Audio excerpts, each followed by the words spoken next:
வணக்கம்.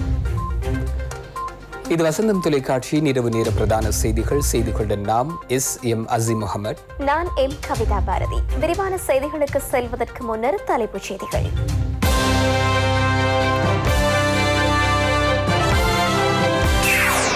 கொரோனாவுக்கு எதிரான தடுப்பூசி செலுத்தும் நடவடிக்கையை பிரதமர் பார்வையிட்டார்.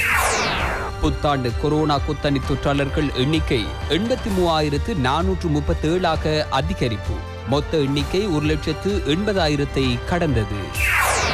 கடந்த 24 மணித்தியாலத்தில் பயண கட்டுப்பாடுகள் மற்றும் தனிமைப்படுத்தல் சட்டத்தை மீறிய 914 பேர் கைது. மரக்கறி தொகை அதிகரித்தால் சதோச ஊடாக அதனை கொள்வனவு செய்ய ஜனாதிபதி ஆலோசனை. எக்ஸ்பிரஸ் பேர்ல் மாலுமியிடம் சிஐடி விசாரணை.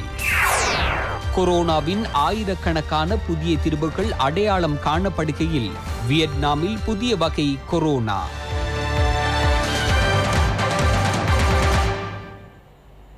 தனிமைப்படுத்தல் சட்டத்திட்டங்களை மீறிய குற்றச்சாட்டில் நேற்றைய தினம் அதிக அளவானோர் கைது செய்யப்பட்டுள்ளனர். நேற்றைய தினம் 914 பேர் கைது செய்யப்பட்டதோடு வாகனங்கள் பலவும் போலீசாரினால் கைப்பற்றப்பட்டுள்ளன.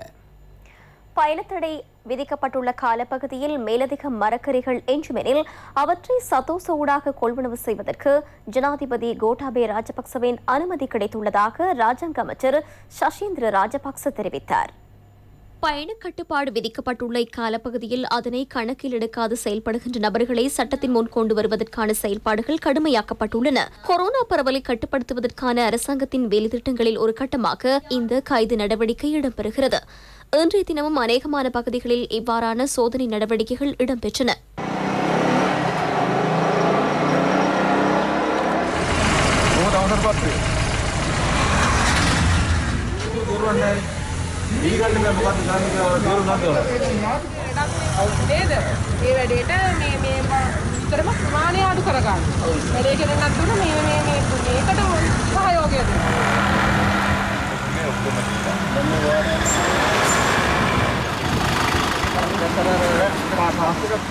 பயணத்தடை அமுலில் இருந்தாலும் மக்களின் அத்தியாவசிய சேவை விநியோகம் தொடர்ந்தும் இடம்பெறுகின்றது. அனுமதி வழங்கப்பட்டுள்ள நடமாடும் பொருள் விற்பனை வாகனங்களூடாக வீடுகளுக்கே மரக்கறி, பழங்கள் மற்றும் அத்தியாவசிய பொருட்கள் பகிர்ந்தளிக்கப்படுகின்றன. பயணத்தடை அமுலில் இருந்தாலும் மக்களுக்கு தேவையான மரக்கறி மற்றும் பழங்களை விநியோகிப்பதற்கான பொருளாதார மத்திய நிலையங்கள் தற்போது இயங்கி வருகின்றன. மேகோட பொருளாதார மத்திய நிலையத்திற்கு வெளிமாகாணங்களிலிருந்து 45 மரக்கறி லோரிகள் வருகை தந்தன. குறித்த மரக்கறிகள் சிறிய லோரிகளில் ஏற்றப்பட்டு கிராமிய பகுதிகளுக்கு கொண்டு செல்லப்பட்டு விற்பனை செய்யப்படுகின்றன. போகுந்திர பொருளாதார மத்திய நிலையத்தின் செயற்பாடுகள் வழமை போல் இடம்பெறுகின்றன. மக்களுக்கு தேவையான மரக்கறிகளை விநியோகிக்கும் நடவடிக்கை துரிதகதியில் முன்னெடுக்கப்படுவதற்கு பல வேலைத்திட்டங்கள் நடைமுறைப்படுத்தப்பட்டுள்ளன. ராஜாங்க அமைச்சர் சஷீந்திர ராஜபக்ச கெப்பட்டிபுல விசேட பொருளாதார மத்திய நிலையத்திற்கு கண்காணிப்பு விஜயம் மேற்கொண்டார். விவசாயிகளின் உற்பத்தி பொருட்களை கொள்வனவு செய்தல் மற்றும் நுகர்வோருக்கு தேவையான மரக்கறி மற்றும் பழங்களை தொகை அடிப்படையில் விநியோகிக்கும் நடவடிக்கைகளுக்கென பொருளாதார மத்திய நிலையம் தற்போது திறக்கப்பட்டுள்ளது. மரக்கறி வகைகள் எவையாக இருந்தாலும் அது மேலதிகமாக எஞ்சினால் அவற்றை கொள்வனவு செய்வதற்கு எமக்கு ஜனாதிபதி அனுமதி வழங்கியுள்ளார். நாளைய தினம் நடமாடும் சேவைகளை முன்னெடுக்க அனுமதி வழங்கப்பட்டுள்ளது. ஒவ்வொரு மாவட்டத்திலும் மாவட்ட செயலாளர்கள் மற்றும் பிரதேச செயலாளர்களுக்கு எவர் வேண்டுமானாலும் கதைத்து தமக்கு தேவையான அனுமதி பத்திரங்களை பெற்றுக் கொள்ள முடியும். இன்றும் நாளையும் பொருளாதார மத்திய நிலையங்களை திறப்பதற்கு நாம் அனுமதி பெற்றுக் கொண்டோம். அதேபோல் 3ஆம் தேதியும் 4ஆம் தேதியும் மத்திய நிலையங்களை திறக்க அனுமதி பெற்றுள்ளோம்.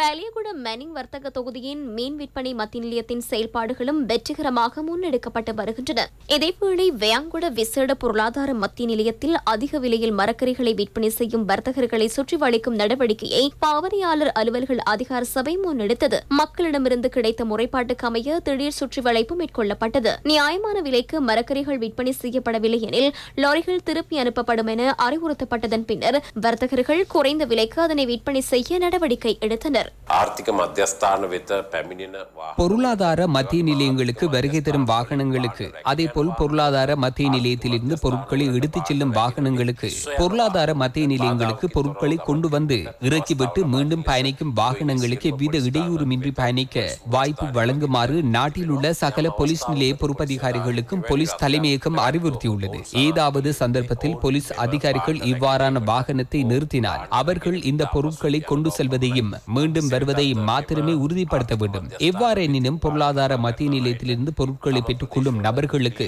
தமது பகுதிகளில் டெலிவரி சேவையை முன்னெடுக்க முடியும். நாட்டில் நேற்றைய தினம் 2882 கொரோனா தொற்றாளர்கள் அடையாளம் காணப்பட்டனர். அதேபோல் கடந்த 14ஆம் தேதி முதல் 29ஆம் தேதி வரை 42 கொரோனா மரணங்கள் உறுதிப்படுத்தப்பட்டதை அடுத்து மரணித்தோரின் எண்ணிக்கை 1405ஆக அதிகரித்துள்ளது.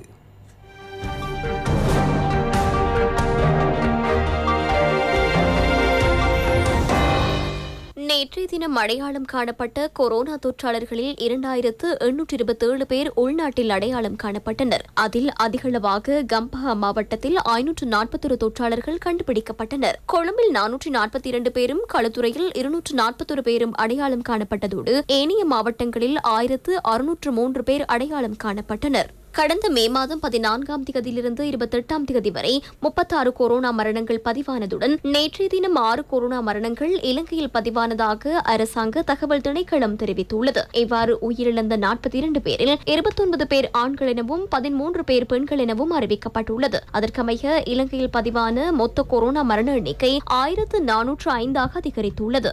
இதேவேளை இலங்கையில் இதுவரை 1,82,779 கொரோனா தொற்றாளர்கள் அடையாளம் காணப்பட்டுள்ளனர். இதில் 83,437 பேர் புத்தாண்டு காலப்பகுதியில் அடையாளம் காணப்பட்ட தொற்றாளர்கள் என அரசாங்க தகவல் திணைக்களம் தெரிவித்துள்ளது. வைத்தியசாலைகளிலும் ஏனைய சிகிச்சை மத்திய நிலையங்களிலும் 29,369 பேர் தொடர்ந்தும் சிகிச்சை பெற்று வருகின்றனர். 1,49,825 பேர் பூரண குணமடைந்து வைத்தியசாலைகளில் இருந்து வெளியேறியுள்ளனர். இன்றைய தினம் வரை முப்படையினரால் இயக்கப்பட்டு வரும் மற்றும் ஹோட்டல்களில் இயங்கி வரும் 58 தனிமைப்படுத்தல் மத்திய நிலையங்களில் 4,738 பேர் தனிமைப்படுத்தப்பட்டுள்ளனர். இதேவேளை கொரோனா வைரஸ் தொற்றுக்குள்ளாகி சிகிச்சை பெற்று வந்த பண்டுவஸ்நுவர பிரதேச சபையின் தலைவர் சுனில் ஜெயவீர காலமானார். உயிரிழக்கும் போது அவருக்கு 60 வயது. நாவின ஆயுர்வேத ஆய்வுக்கூடத்தில் கொரோனா நோயாளர்களுக்கு 100 கட்டில்களுடன் கூடிய 2 வார்டு தொகுதிகள் தயார்படுத்தப்பட்டுள்ளன. ஆயுர்வேத வைத்தியசாலைக்குள் கொரோனா சிகிச்சை மத்திய நிலையம் அமைத்தல் மற்றும் ஆயுர்வேத சிகிச்சை பெற்றுக் கொள்ளும் வாய்ப்பை ஏற்படுத்தி கொடுத்தமை தொடர்பில் அரசு ஆயுர்வேத வைத்தியர்கள் சங்கம் அரசாங்கத்திற்கு நன்றி தெரிவித்துள்ளது.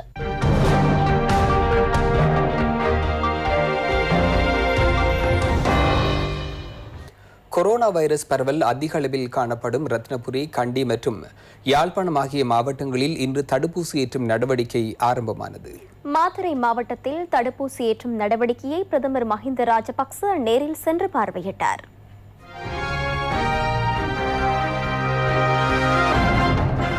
மாத்தறை வெள்ளமடம மஹிந்த ராஜபக்ச வித்தியாலயத்தில் இயங்கி வருகின்ற தடுப்பூசி ஏற்றும் மத்திய நிலையத்திற்கு சென்ற பிரதமர் அங்கு இடம்பெறும் செயல்பாடுகள் தொடர்பில் கேட்டறிந்தார். அரசு அதிகாரிகள், உள்ளூராட்சி நிறுவன துப்புரவு தொழிலாளர்கள், சுகாதாரம் தவிர்ந்த அத்தியாவசிய சேவை அதிகாரிகள் உள்ளிட்டோருக்கு இங்கு தடுப்பூசி செலுத்தப்பட்டுள்ளது. பிரதமருடன் அமைச்சர்கள், பாராளுமன்ற உறுப்பினர்கள் பலரும் இவ்விஷயத்தில் இணைந்திருந்தனர். கண்டி மாவட்டத்தில் 1200க்கும் அதிகமான கிராம சேவகர் பிரிவுகள் உள்ளடங்கும் வகையில் தடுப்பூசி ஏற்றும் நடவடிக்கை இடம்பெறுகின்றது. மெனிக்கின பகுதியில் இடம்பெற்ற தடுப்பூசி ஏற்றும் வேலை திட்டத்தை அமைச்சர் கெஹலி ரமுக்வெல்ல நேரில் சென்று பார்வையிட்டார். அரசியல்வாதிகள் தரப்பிலிருந்து வசதிகளை ஏற்படுத்திக் கொடுக்கும் நடவடிக்கைகள் மாத்திரமே இடம்பெறுகின்றது. ஏனைய சகல விடயங்களும் சுகாதார பிரிவினராலேயே முன்னெடுக்கப்படுகின்றது. இங்கு எந்த பிரச்சனையும் இன்றி சரியான முறைமையின் கீழ் முன்னுதாரணமாக நடவடிக்கைகள் இடம்பெறுகின்றது. ரத்தினபுரி மாவட்டத்தில் அதிக அபாயமிக்க வலயங்களில் உள்ள 10 வைத்திய அதிகாரி பிரிவுகளில் உள்ள 34 கிராம சேவகர் பிரிவுகள் உள்ளடங்கும் வகையில் தடுப்பூசி ஏற்றும் நடவடிக்கை இடம்பெறுகின்றது. மாவட்டம் முழுவதும் 50,000 தடுப்பூசி செலுத்தப்பட உள்ளது. யாழ்ப்பாணம் மாவட்டத்தில் கொரோனா நோயாளர்கள் அதிகளவில் அடையாளம் காணப்பட்டதை அடுத்து அங்கு தடுப்பூசி ஏற்றும் வேலைத்திட்டம் இன்று ஆரம்பமானது. அமைச்சர் டக்ளஸ் தேவானந்தா, வடமாகாண ஆளுநர் PSM சார்ல்ஸ் ஆகியோரின் தலைமையில் வேலைத்திட்டம் ஆரம்பமானது. இங்கு அமைச்சர் நாமல் ராஜபக்ச வருகை தந்து நடவடிக்கைகளை நேரில் பார்வையிட்டதுடன் பாராளுமன்ற உறுப்பினர் அங்கஜன் ராமநாதனும் இணைந்திருந்தார். எதிர்காலத்திலும் அதிமீதகு ஜனாதிபதியும் கொரோனா செயலணியும் சுகாதார அமைச்சு ஆகியவற்றிடமிருந்து கிடைக்கும் ஆலோசனைக்கு அமைய அதிக அபாயமிக்க பிரதேச செயலை பிரிவுகள் மற்றும் கிராம சேவை பிரிவுகளை அடையாளம் கண்டு தடுப்பூசி ஏற்றும் நடவடிக்கைகளை முன்னெடுக்க எதிர்பார்த்துள்ளோம். யாழ் மாவட்டத்தில் தற்போது தடுப்பூசி செலுத்தப்படுகின்ற கிராம சேவை பிரிவுகளைச் சேர்ந்த 30 வயதிற்கு மேற்பட்ட தாய் தந்தையர்கள் சகோதர சகோதரிகளை தடுப்பூசி ஏற்றிக் கொள்ள வருகை தருமாறு அழைக்கின்றனர். நாராயம்பேட்டை அபேராம விகாரையில் நேற்று இடம்பெற்ற நிகழ்வு சுகாதார அமைச்சினால் ஏற்பாடு செய்யப்பட்டதல்ல என அமைச்சர் பவித்ரா வன்னியாராட்சி தெரிவித்துள்ளார். நேற்று அபேராமையில் இடம்பெற்ற நிகழ்வு சுகாதார அமைச்சின் தலையீட்டிலோ அல்லது சுகாதார அமைச்சின் ஆலோசனையின் பேரிலோ இடம்பெறவில்லை. தடுப்பூசி செலுத்திக் கொள்வதற்காக அங்கு மக்கள் வருகை தருவதாக நமக்கு தெரிய வந்தது. கொரோனா ஒழிப்பு நடவடிக்கைகளுக்கு மக்கள் ஒன்று கூடுவது பாரிய பாதிப்பை ஏற்படுத்தும். அதனால் மாலை 5:30 மணி அளவில் எமக்கு ஒரு தொகை தடுப்பூசியை வழங்க வேண்டிய நிலை உருவானது. சரியான திட்டமிடல் செயற்பாடுகளுக்கு புறம்பாக தடுப்பூசி செலுத்தும் நடவடிக்கைகளை மேற்கொள்வதை நாம் அமைச்சு என்ற வகையில் நிராகரிக்கின்றோம். இதேவேளை நாராயம்பேட்டை பகுதியை அண்மித்த மக்களுக்கு அஸ்ட்ராசெனேகா தடுப்பூசியின் 2வது டோஸ் செலுத்தும் நடவடிக்கை நாராயம்பேட்டை அபேராம விகாரையில் இன்று இடம்பெற்றது. இங்கு அதிகளவானோர் வருகை தந்ததுடன் அனைவருக்கும் தேவையான தடுப்பூசி இல்லாததால் இங்கு அமைதியின்மையும் ஏற்பட்டது.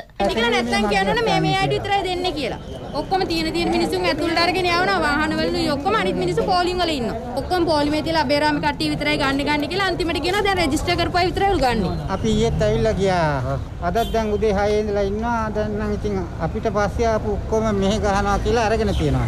ජීවිත නම් කාගේ ජීවිත කාර්යක ආපුවම ගහනවා, පයින් ආපුවම ගහන්නේ. අභයාරාමේ කට්ටිය නා විතරක්. කලින් පළවෙනි එක ඉන්ජෙක්ෂන් එක අභයාරාමේ විදපුවා විතරක් එන්න. අභයාරාමේ නෙමෙයි කට්ටිය යන්න පොඩ්ඩක් තේරුම් ගන්න කිව්වහම. கம்பஹா மாவட்டத்தில் மக்களுக்கு தடுப்பூசி ஏற்றும் நடவடிக்கை துரிதப்படுத்தப்பட்டுள்ளது. அதற்கமைய 600 டோஸ் சைனோபார்ம் தடுப்பூசி பகிர்ந்தளிக்கும் நடவடிக்கை ராகம, குருக்குலாவ வடக்கு மற்றும் தெற்கு ஆகிய கிராம சேவகர் பிரிவுகளில் இடம்பெற்றது. களுத்துறை அதிகாரிகூட கொஹோலான வடக்கு மற்றும் கொஹோலான தெற்கு ஆகிய கிராம சேவகர் பிரிவுகளில் உள்ள மக்களுக்கு தடுப்பூசி ஏற்றும் நடவடிக்கை வெற்றிகரமாக இடம்பெறுகின்றது. இதற்கு மக்கள் அரசாங்கத்திற்கு தமது நன்றியை தெரிவித்தனர். மாளிகாவத்து டிபி வர்ணன் விளையாட்டரங்கில் தடுப்பூசி பெற்றுக்கொள்ள அதிகளவானோர் வருகை தந்தனர். இன்றைய தினம் 600 பேருக்கு தடுப்பூசி ஏற்றும் வேலை திட்டத்தின் கீழ் மற்றும் ஒரு கட்டம் மாளிகாவத்தை பிடி சிறிசேன விளையாட்டரங்கில் இடம்பெற்றது.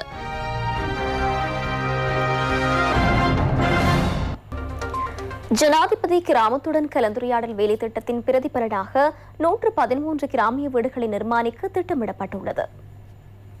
ஜனாதிபதி கிராமத்துடன் கலந்துரையாடல் வேலை திட்டத்தின் 6ஆம் கட்டம் மெதிரிகிரிய பகுதியில் கடந்த ஜனவரி 16ஆம் திகதி இடம்பெற்றது. அங்கு மக்கள் முன்வைத்த பிரச்சினைகள் தொடர்பில் ஜனாதிபதி கோட்டாபய ராஜபக்ஷ அதிக அவதானம் செலுத்தினார். அதற்கமைய மெதிரிகிரிய பிசோபுர தஹம்வெவ கிராமத்தில் 113 வீடுகளை நிர்மாணிப்பதற்கு தேவையான நடவடிக்கைகளை அமைச்சர் நாமல் ராஜபக்ஷ முன்னெடுத்துள்ளார்.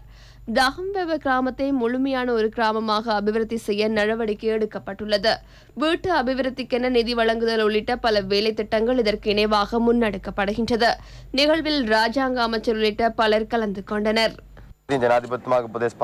ஜனாதிபதியின் ஆலோசனைக்கு அமைய கிராமத்திற்குள் உள்ள 8 கிலோமீட்டர் வரையிலான வீதி காபடிடப்பட உள்ளது. வீடமைப்பு அமைச்சு ஊடாக 113 வீடுகளுக்கு ஒரு வீட்டுக்கு 6 லட்சம் வீதம் நிதியுதவி வழங்கப்பட்டு விரைவில் வீட்டு பிரச்சனையை தீர்க்க உள்ளோம். விவசாய நடவடிக்கைக்கு தேவையான வசதிகளும் மேற்கொள்ளப்படும். மக்களுடன் முன்னெடுக்கப்பட்ட பேச்சுவார்த்தையில் எடுக்கப்பட்ட தீர்மானத்திற்கு அமைய இக்கிராமம் அபிவிருத்தி செய்யப்படுகின்றது.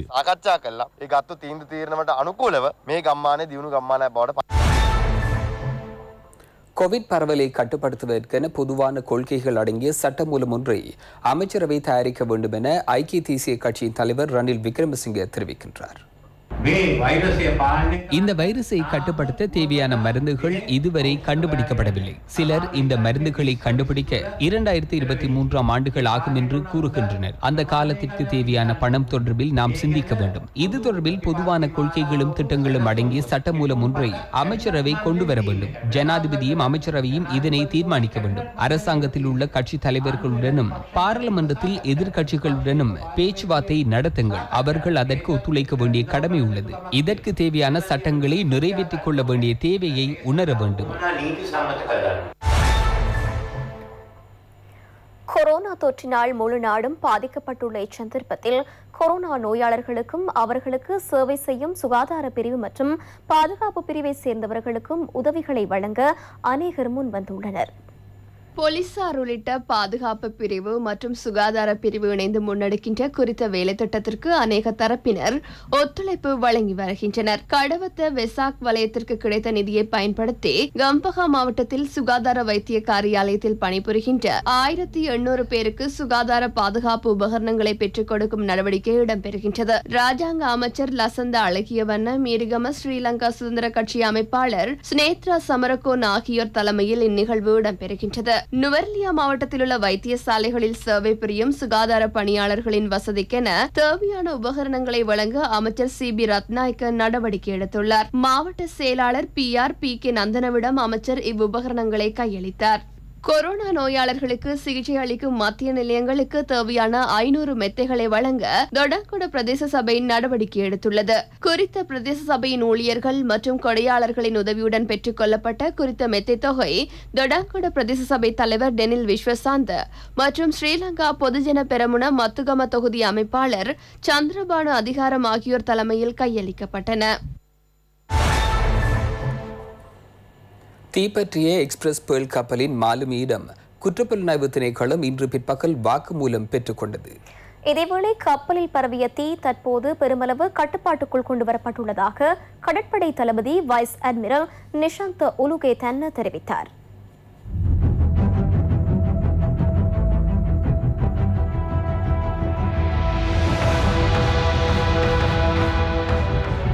எக்ஸ்பிரஸ் பேர்ல் கப்பலின் ரஷ்ய நாட்டு மாலுமி தங்கியிருந்த வெள்ளவத்தை பகுதியில் உள்ள ஹோட்டல் ஒன்றுக்கு சென்ற குற்றப்புலனாய்வு திணைக்கள அதிகாரிகள் இவ்வாறு அவரிடம் வாக்குமூலம் பெற்றுக் கொண்டனர். கொழும்பு துறைமுகத்திற்கு அண்மையில் உள்ள கடல் பகுதியில் தீப்பிடித்ததால் விபத்துக்குள்ளாகியுள்ள எக்ஸ்பிரஸ் பேர்ல் கப்பலில் பரவிய தீ தற்போது ஓரளவு கட்டுப்பாட்டுக்குள் கொண்டுவரப்பட்டுள்ளது. இதேவேளை இக்கப்பலின் தீயணைப்பு நடவடிக்கைகளை காணொலி பதிவு செய்த கடற்படையினர் அதனை இன்று ஊடகங்களுக்கு வெளியிட்டனர்.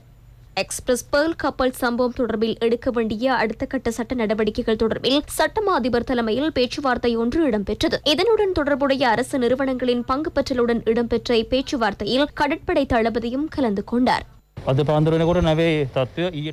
இன்று அதிகாலை கப்பலின் நிலைமை நேற்றைய தினத்தை விட சிறந்ததாக உள்ளது. தற்போது தீப்பற்றல் மற்றும் புகை வெளியேறும் நடவடிக்கைகள் குறைந்துள்ளது. இன்னும் சில தினங்களில் முழுமையாக தீயை கட்டுப்படுத்த முடியும். இதற்கு பொறுப்பானவர்கள் அதற்கான நடவடிக்கைகளை முன்னெடுக்கின்றனர். கப்பலில் இருந்து எவ்விதமான எரிபொருள் கசிவும் ஏற்படவில்லை.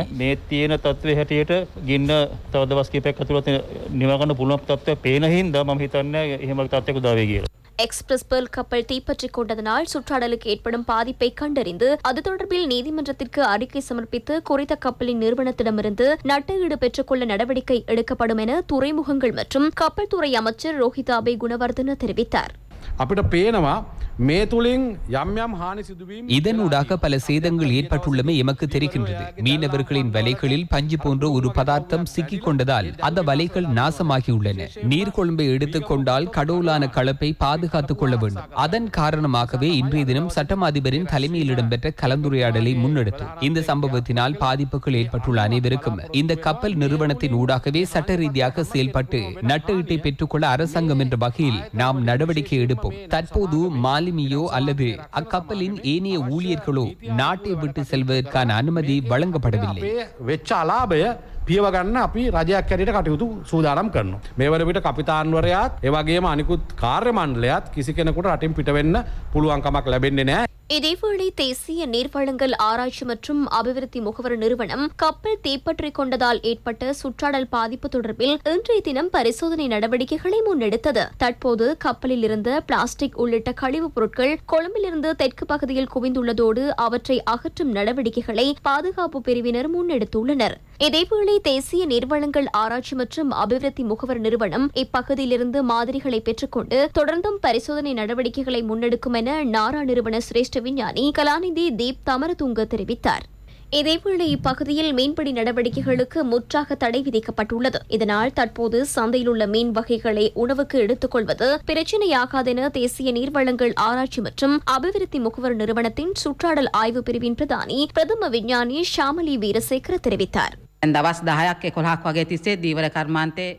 கடந்த 11 நாட்களுக்கு முன்பிருந்தே இப்பகுதியில் மீன்பிடி நடவடிக்கைகளுக்கு தடை விதிக்கப்பட்டுள்ளது. இந்த பகுதியில் இக்கால பகுதியில் மீன்பிடி நடவடிக்கைகள் இடம்பெறவில்லை என்பதால் மீனை உணவாக எடுத்துக்கொள்வதில் எந்த பிரச்சனையும் ஏற்பட போவதில்லை. அதனை என்னால் உறுதியாக கூற முடியும். தற்போது நாம் நீர்கொழும்பு களப்பு பகுதிக்கு அருகில் ஆய்வுகளை மேற்கொள்கின்றோம். இப்பகுதியில் பிளாஸ்டிக் பொருட்கள் நிறைந்திருக்கின்றது. பிளாஸ்டிக் துகள்களால் நைட்ரிக் அமிலத்தை விட பாதிப்புகள் அதிகமாக காணப்படலாம். இவை அனைத்து விடயங்கள் தொடர்பாகவும் நாம் ஆய்வை நடத்துவோம். පරීක්ෂා කරද්දී අපි මේ හැම දෙයක්ම පරීක්ෂාවට ලක් කරනවා.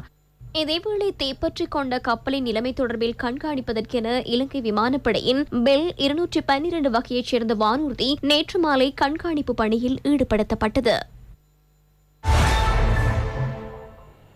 2022 ஆண்டுக்கான முதலாம் தரத்திற்கு மாணவர்களை இணைத்துக் கொள்வதற்கான விண்ணப்பம் மற்றும் அதனுடன் தொடர்புடைய ஆலோசனை பத்திரம் என்பன வெளியிடப்பட்டுள்ளன. கல்வி அமைச்சின் உத்தியோகபூர்வ இணையதளமான www.moe.gov.lk என்ற முகவரியூடாக இதனை பெற்றுக் கொள்ள முடியும். நிரப்பப்பட்ட விண்ணப்பங்களை அந்தந்த பாடசாலை பிரதானிகளுக்கு ஜூன் 30ஆம் தேதிக்கு முன்னர் பதிவு தபாலில் அனுப்பி வைக்குமாறு கல்வி அமைச்சு அறிவித்துள்ளது. இத்துடன் எமது இரவு நேர பிரதான செய்தி அறிக்கை நிறைவுக்கு வருகிறது. எமது அடுத்த பிரதான செய்தியினை நாளை மதியம் 1 மணிக்கு எதிர்பாருங்கள். வணக்கம்.